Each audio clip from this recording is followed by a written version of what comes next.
Mr. Mayat, over to you. Thank you very much. First, I want to thank LPI and my Ibrahim Mayat for giving us this opportunity to talk and to meet with you. And also, I want to thank Sir Jeffrey for his presentation. Really, it's a very, very, very important presentation.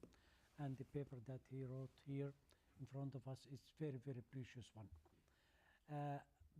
I want to start with the periods that the Constitutional Declaration put in Article 30.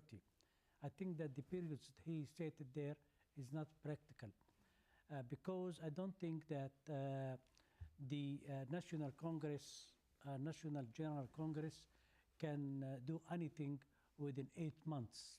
First, to appoint the Prime Minister, to select the constitutional authority, and the constitutional authority should draft the constitution within 60 days.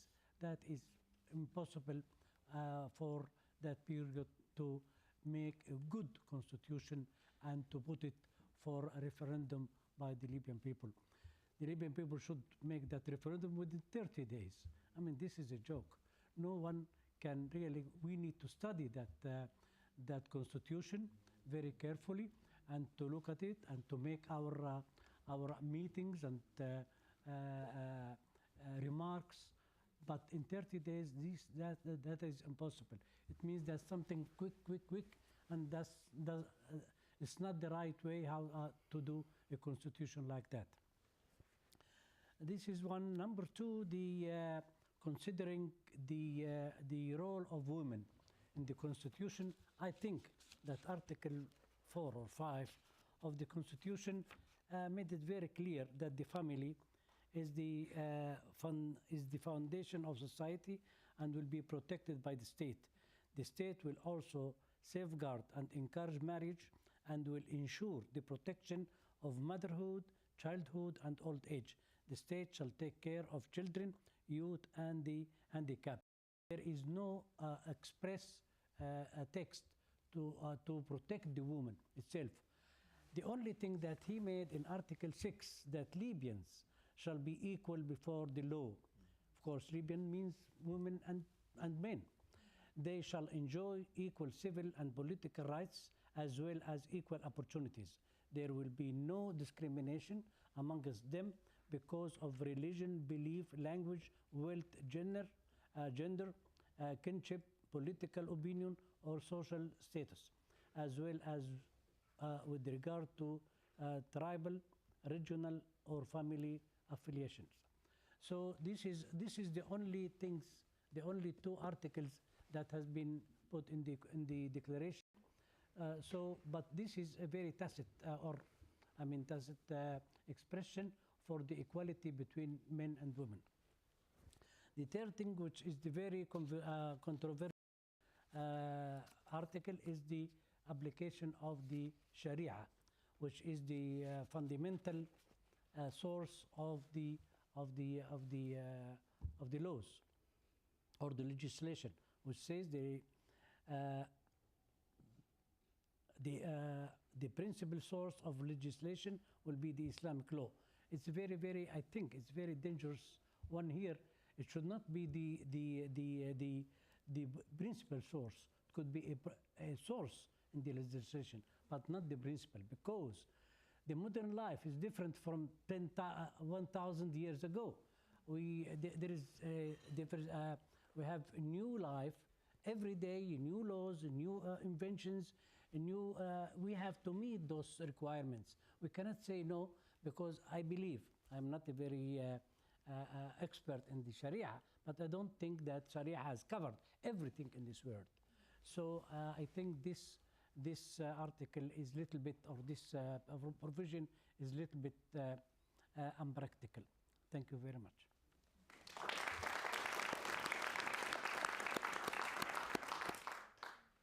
Thank you very much. It raises interesting questions, I think, if there are aspects of the declaration, such as the time frame, which a couple of panelists now have said is impractical and may throw up problems, but other aspects of the declaration which we perhaps like, such as provisions relating to equal rights.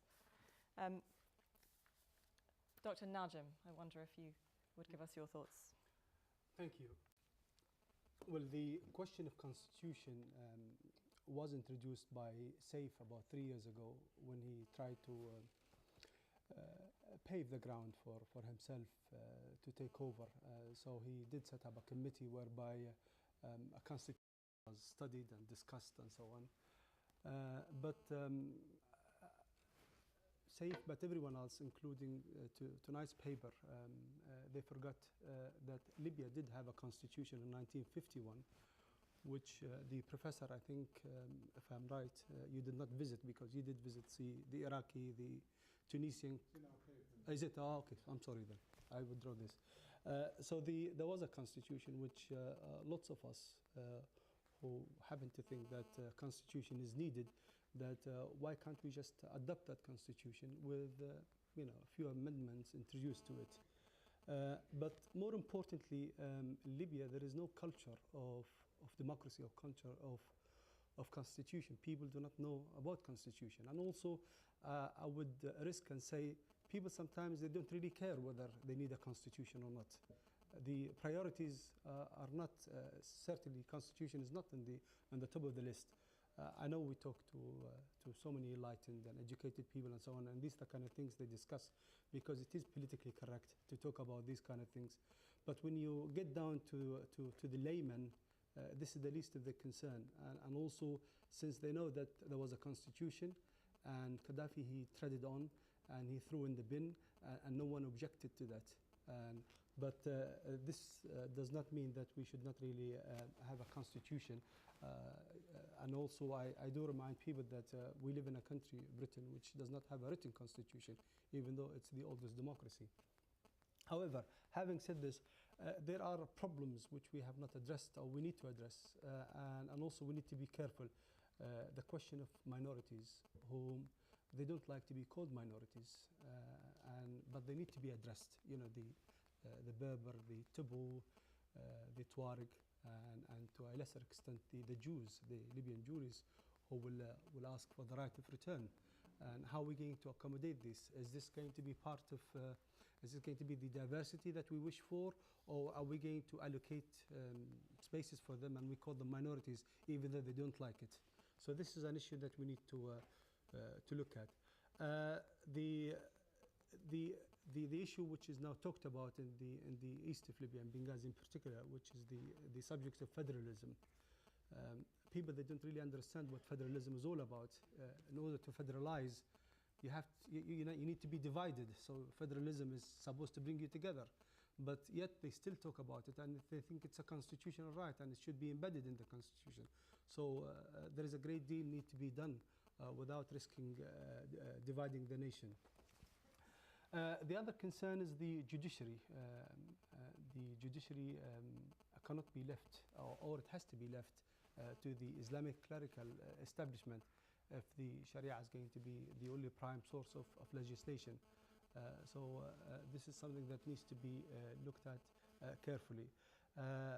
We also, in Libya now, there is plenty of talk about administrative but also geographic decentralization. And even distribution of wealth, especially of natural resources. So the constitution is going to have or those who are going to write the constitution, they're going to have a rough ride in dealing with these hot issues.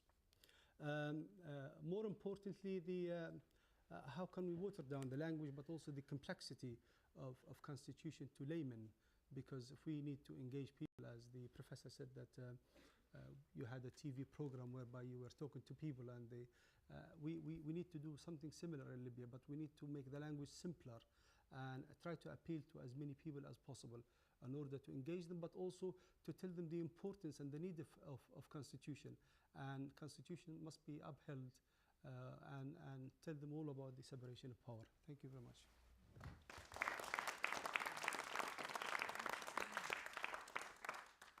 Thank you very much.